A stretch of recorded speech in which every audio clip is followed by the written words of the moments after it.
Bienvenidos a una nueva explicación. En esta oportunidad vamos a trabajar acerca de la lectura analítica, que sería la segunda fase en el proceso de comprensión lectora. Recordemos que en el video anterior estuvimos hablando de la fase de prelectura y de la importancia de comprender los paratextos en las primeras etapas de exploración del texto. En esta oportunidad nos vamos a meter en todos los procesos y todos los ejercicios que tenemos que hacer frente a un texto para poder comprender su significado profundo. En principio, cuando estemos frente a un texto de estudio, lo que no debe faltarnos al lado como herramienta y como material es poder tener diferentes elementos para poder marcar el texto. Un texto en blanco es un texto sin orientación y sin guía. Necesitamos poder enfrentarnos a los textos con marcadores, resaltadores, poder subrayar, poder hacer anotaciones marginales para nominar párrafos, poder extraer o aclarar algunas palabras dudosas. Todo un trabajo previo que hay que hacer con el texto para poder empezar a construir su significado. Te dejo aquí algunos consejos. Marcar un texto es como poderlo desmenuzar. Es una práctica que permite comprender mejor el tema y también poderlo recuperar después, porque a esa memoria proposicional que utilizamos, que es la de las palabras y las oraciones, se suma lo visual, es decir, el recuerdo de las palabras que hemos anotado en el margen. Hay muchísimas estrategias que nos pueden ayudar a que las marcas que hacemos en el texto funcionen de manera adecuada. Por ejemplo, que cada lector, que cada estudiante pueda elegir el método que le resulte más cómodo. Resaltar con resaltadores de colores o con alguna microfibra o colocar etiquetas de papel, eso es a gusto personal. También entender que se pueden utilizar marcas con distintos fines. Mientras más variedad tenga el texto y más familiarizados estemos con estas marcas, más ganamos en comprensión del texto. Por ejemplo, podemos utilizar un resaltador de un color específico, supónganse un resaltador color rosa, para marcar las definiciones, un verde para las conclusiones. Y algo que es muy importante es que cuando intentemos resumir un párrafo en una palabra clave, comprender que lo que estamos haciendo es un esfuerzo de pensamiento enorme que requiere abstraer lo que tienen en común muchas ideas y poder identificar cuál es la central.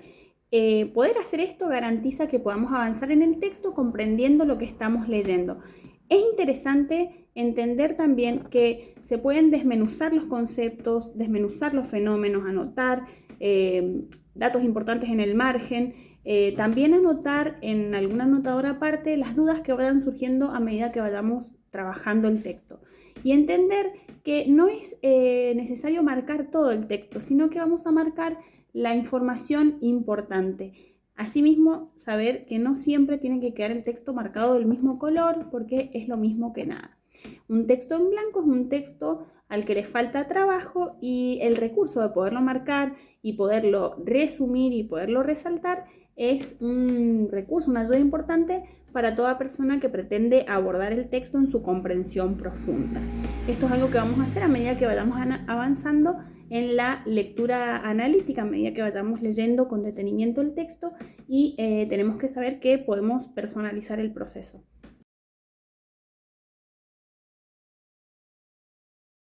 Muchas veces cuando estamos enfrentando textos académicos y estamos empezando a estudiarlos y a desmenuzarnos, nos encontramos con que existen algunas palabras de las cuales ignoramos el significado.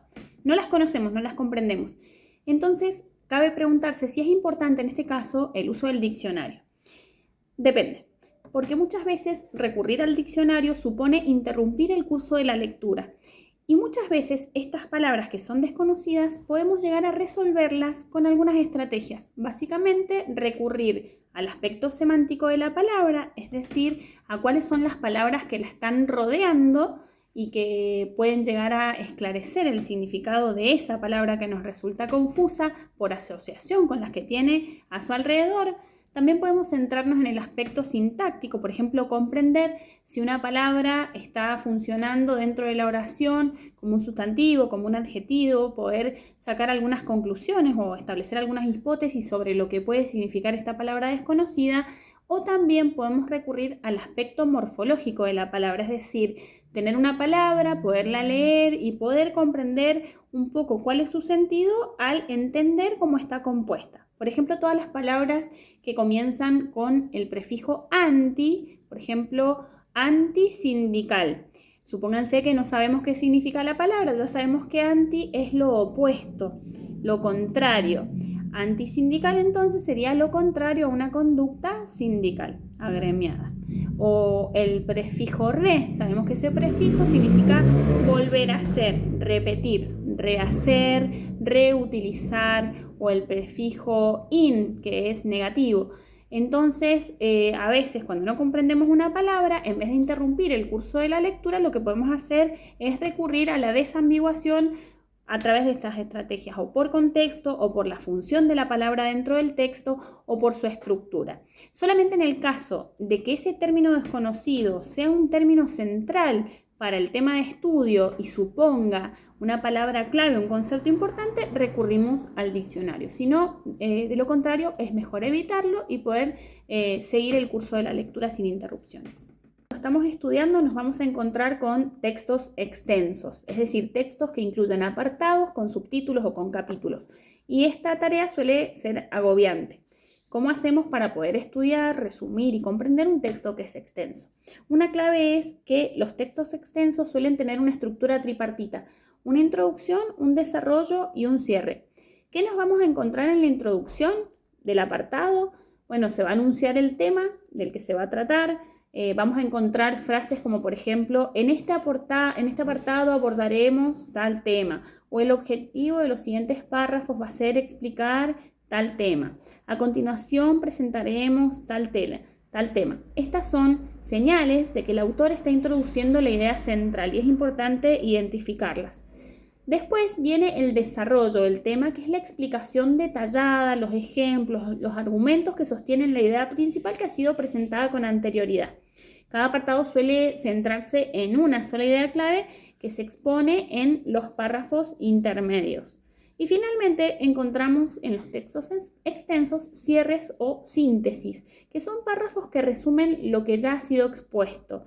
¿Cómo los identificamos? Con expresiones como en síntesis, en resumidas cuentas, para resumir, para concluir. Esto indica que el autor está condensando la información más importante en pocas líneas. Comprender la división en párrafos es una de las claves más importantes para poder trabajar los textos. Cada párrafo aporta información fundamental en dos sentidos: hacia adentro en relación con las oraciones que lo conforman y hacia afuera en la relación con las ideas que están presentando los otros párrafos. Entonces es importante ser un lector estratégico que comprenda cuál es la relación de ese párrafo con los párrafos que le preceden y que le siguen. En cada párrafo el autor siempre está haciendo algo, tiene una tarea puntual, o presenta, o define el objeto, argumenta, da ejemplos, lo compara, concluye. Y una de las tareas que tenemos como lectores es poder identificar ese algo. Esa actividad de abstracción nos permite seguir el hilo del texto sin perdernos. Hay que entender que los párrafos están relacionados entre sí y entender cómo se vinculan es fundamental para poder comprender el sentido global del texto.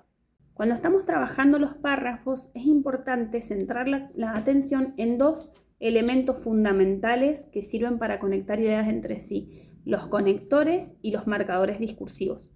Los conectores son palabras de enlace que conectan una palabra con la otra en función de distintas situaciones o de distintos criterios. Existen conectores de suma o de adición, como por ejemplo además, y, ni, conectores de oposición como el pero, el sin embargo, conectores que sirven para introducir ejemplos, como por ejemplo, tal como, así como, y hay otros conectores que sirven para, por ejemplo, explicar causas.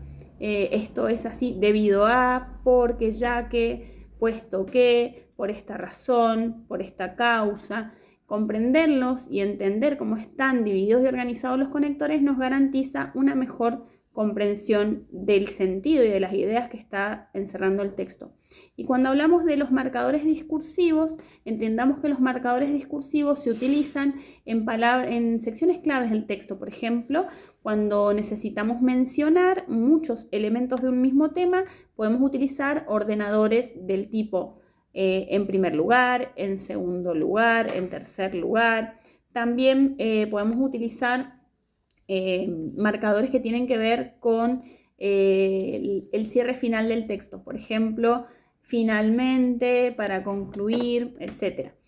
Tenemos que estar atentos a entender que los conectores pueden sumar ideas, oponerlas, mostrar causas, indicar consecuencias, introducir ejemplos, reformular, aclarar, y que los marcadores nos indican cuándo es el inicio del texto, en qué orden se distribuye la información, cómo separar temas importantes del discurso, cómo introducir o indicar las conclusiones o los cierres del texto. Si no prestamos atención a los conectores y a los marcadores, podemos entender cada oración o cada párrafo de manera aislada sin ver cómo se están vinculando o cómo se están relacionando entre sí las ideas. Por eso es importante aprender a reconocerlos para comprender mejor cualquier texto. Hasta aquí hemos visto cómo es importante empezar a trabajar los textos teniendo en cuenta que hay que hacer un trabajo personal de reconocimiento de las ideas principales, subrayar, encontrar los significados desconocidos, poder relacionar entre sí las ideas que presentan los párrafos, y todo esto para poder comprender los sentidos profundos de los conceptos que arroja el texto y prepararnos para una etapa posterior, que es la etapa de organización de la información. Podemos desprender del texto todo lo importante para confeccionar diferentes organizadores gráficos donde toda esa información que hemos podido trabajar se vea representada en un esquema. Esto nos sirve muchísimo para poder ver todo junto, todo el esquema completo de la información graficado en un mapa conceptual, en un esquema de contenido, en un cuadro sinóptico o en un cuadro comparativo. En el próximo video les voy a explicar un poco más acerca de los organizadores gráficos y qué tipo de organizador elegir según el tipo de texto que estemos abordando. Espero que les haya servido la explicación y nos vemos en la próxima.